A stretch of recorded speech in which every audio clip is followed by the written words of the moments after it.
नमस्कार दोस्तों, स्वागत है आप सभी का एजू करंट इंडिया पर। दोस्तों, भारत और यूरोपियन यूनियन के बीच में एक ट्रेड डील साइन हुई है, जिस ट्रेड डील को प्रधानमंत्री मोदी के द्वारा मदर ऑफ ऑल डील इसको कहा जा रहा है। मतलब भारत ने जितनी भी ट्रेड डील की है, उन सब ट्रेड डील में अभी तक की सबसे बड़ी ट्रेड डील है। इसीलिए इस ट्रेड डील को mother of all trade deal कहा जा रहा है। इस चीज को लेकर जो डोनाल्ड ट्रंप है, उनको काफी प्रॉब्लम तो हुई होगी। साथ ही भारत के साथ में ये ट्रेड डील होने से भारत और यूरोप के बीच में जो व्यापार है वो अब बहुत तेज बढ़ेगा। मैं आपको बता दूं, भारत और यूरोप के बीच में जो व्यापार है वो अभी 136 बिलियन डॉलर के आसपास हो रहा है।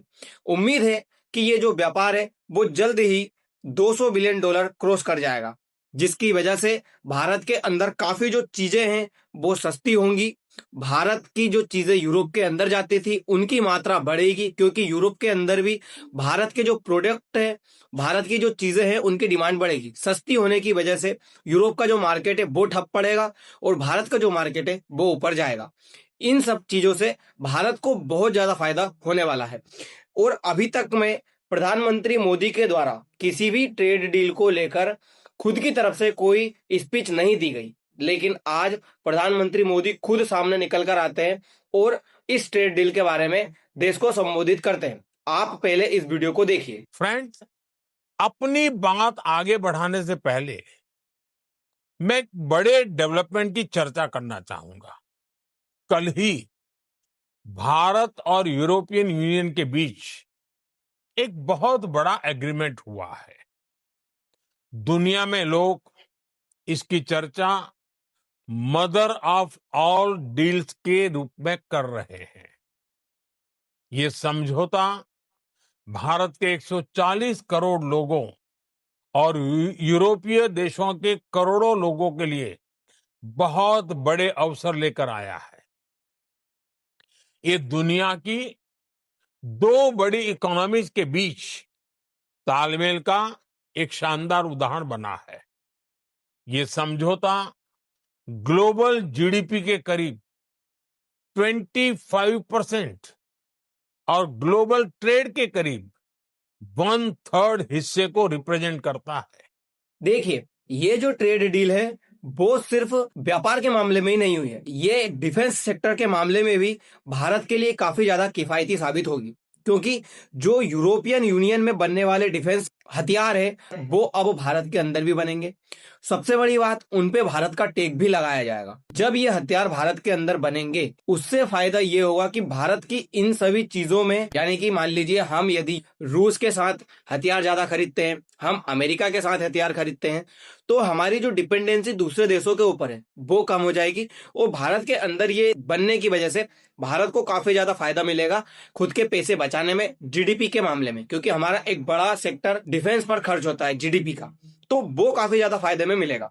देखिए, दुनिया के अंदर भारत और यूरोप के बीच में जो ट्रेड डील होती है, वो भारत और यूरोप के बीच में होने वाली एफटीए है, वो दुनिया की 4th लार्जेस्ट एफटीए है, फ्री ट्रेड एग्रीमेंट है, और दुनिया की दूसरी सबसे बड़ी इकोनॉमी के बीच में। यानी कि अगर यूरोप और भारत की आपसी व्यापार है उसको मिला लिया जाए तो ये दुनिया का सबसे लार्जेस्ट व्यापार में काउंट किया जाएगा। दूसरे नंबर पर, पहले नंबर पर यूरोप और अमेरिका का आता है। इस ट्रेड डील से फायदा ये होगा कि भारत की तरफ से जो भी वस्तुएं यूरोप में जाती है वो 99% तक की वस्तुएं, यानी कि जो 99% वस्तुएं है भारत की, वो यूरोप के अंदर सस्ती हो जाएंगी। बताया जा रहा है 9,400 से ऊपर जो भारत की वस्तुएं हैं वो अब फ्री जाएंगी, कोई ड्यूटी नहीं लगेगी उसके ऊपर जब वो यूरोप के अंदर बिकेंगी। तो इससे होगा क्या कि मान लीजिए हमारी कोई वस्तु है 100 रुपए की थी, यूरोप के अंदर टैक्स लगकर, टैरिफ लगकर वो 150 में पड़ रही थी, लेकिन अब वो फिर से 100 रुपए की हो जाएगी।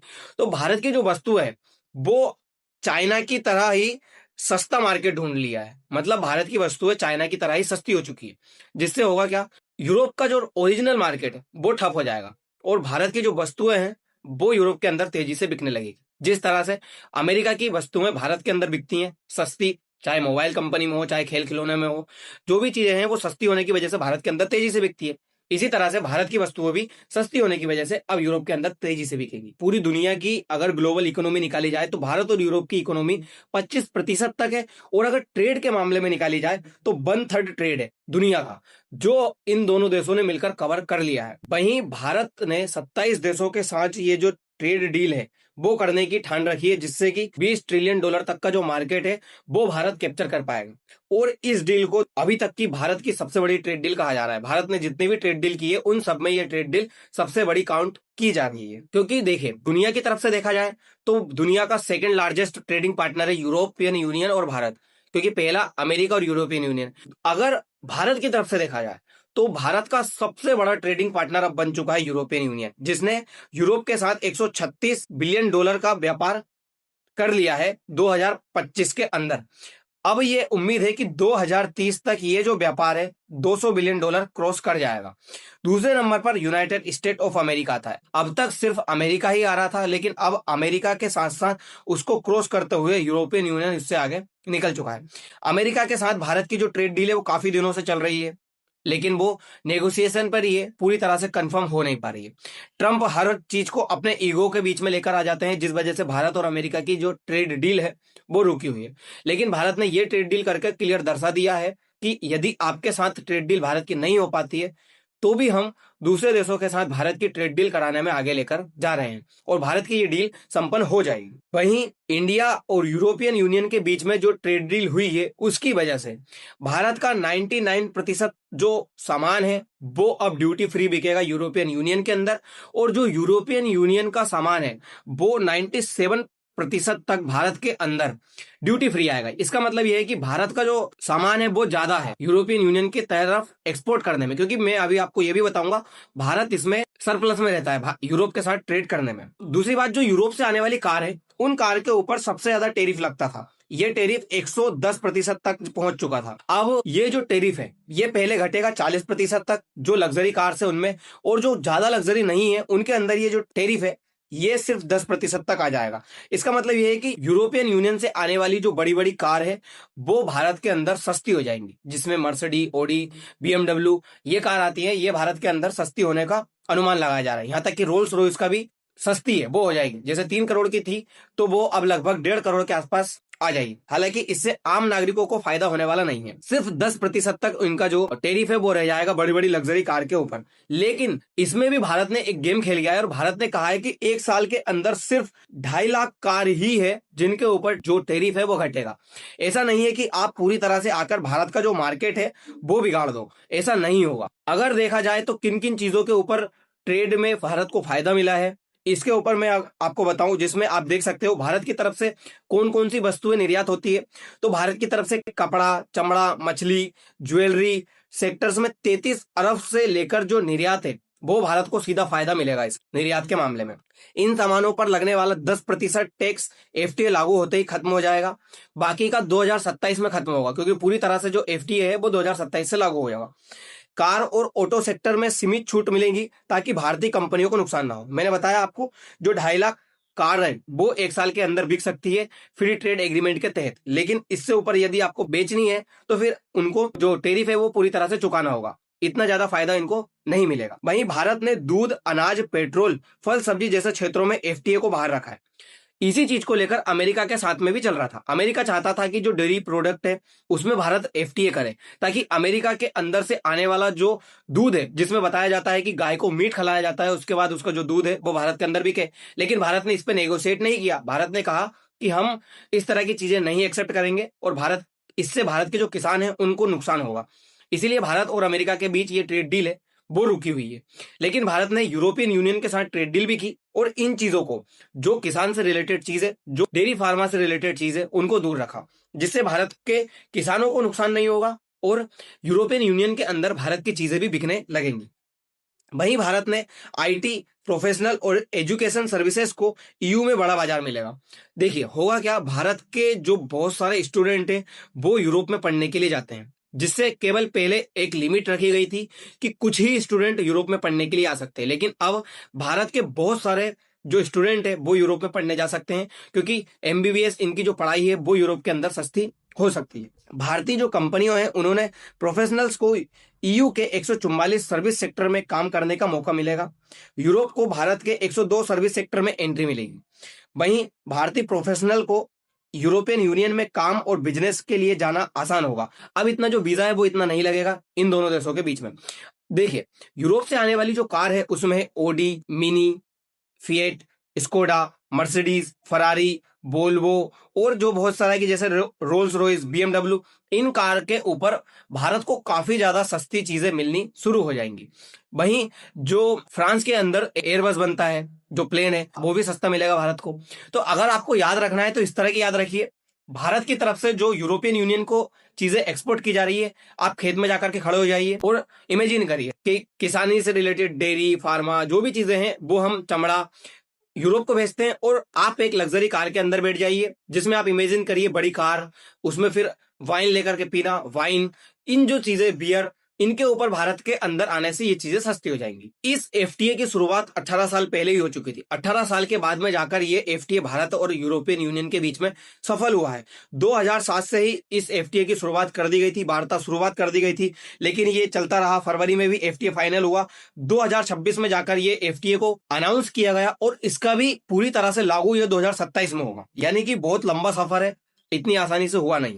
आप देख सकते हो भारत की तरफ से जो यूरोपियन यूनियन को ट्रेड किया जाता है उसमें भारत 6.9 लाख करोड़ का ट्रेड है वो यूरोप को एक्सपोर्ट करता है।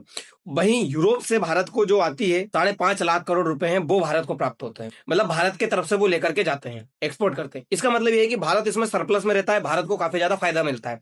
भारत की तरफ से diesel, aviation fuel, smartphone, electronic सामान, कपड़े, केमिकल्स, इन चीजों को बेचा जाता है। भाई यूरोप से हाई एंड मशीनरी, इलेक्ट्रिक उपकरण, टर्बोजेट इंजन, मोबाइल पार्ट्स, ये चीजें भारत के पास आती है।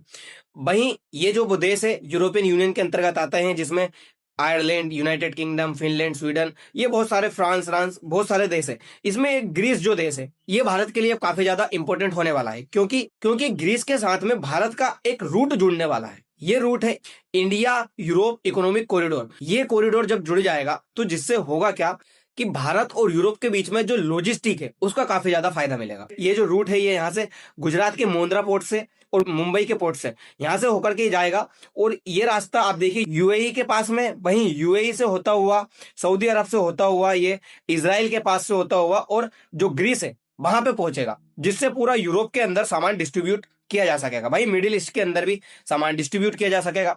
इससे हम जो सेंट्रल एशिया है उसके अंदर भी प्रवेश कर सकेंगे। ये जो ग्रीस है ये भारत के लिए आने वाले समय में काफी ज्यादा इंपॉर्टेंट होने वाला है। फिलहाल के मामले में ये जो रूट है वो अभी रुका हुआ है क्योंकि इसराइल और हमास के बीच जो कंफ्लिक्ट है वो चल रहा है, जिस वजह से ये रूट फिलहाल के लिए बंद है। लेकिन जैसे ही ये कंफ्लिक्ट खत्म होता है ये रूट चालू हो जाएगा और भारत को इससे काफी ज्यादा फायदा मिलेगा। दूसरी बात है क्या कि इन देशों के अंदर भारत बहुत ज्यादा मात्रा में जो रिफाइनरी ऑयल है वो भेजता है।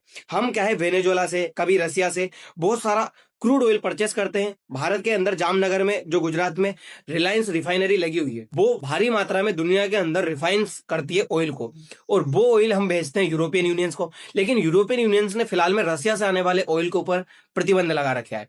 यूरोपियन यूनियंस के थोड़े से नियम सख्त हैं। यूरोप का मानना है कि यदि भारत के पास से कोई प्रोडक्ट यूरोप के अंदर आ रहा है तो वो प्रोडक्ट इस तरह का होना चाहिए जिससे भारत ने उसको प्रोड्यूस करने के लिए कोई भी कार्बन उत्सर्जित नहीं किया हो। यदि कार्बन उत्सर्जित किया गया होगा तो उसके ऊपर जो टैरिफ है वो लगाया जाएगा। तो यूरोप के थोड़े से नियम सख्त है। भारत ने पिछले 6 साल के अंदर 8 एफटीए को साइन कर दिया है, लेकिन जो अमेरिका के साथ एफटीए है वो अभी तक रुका हुआ है।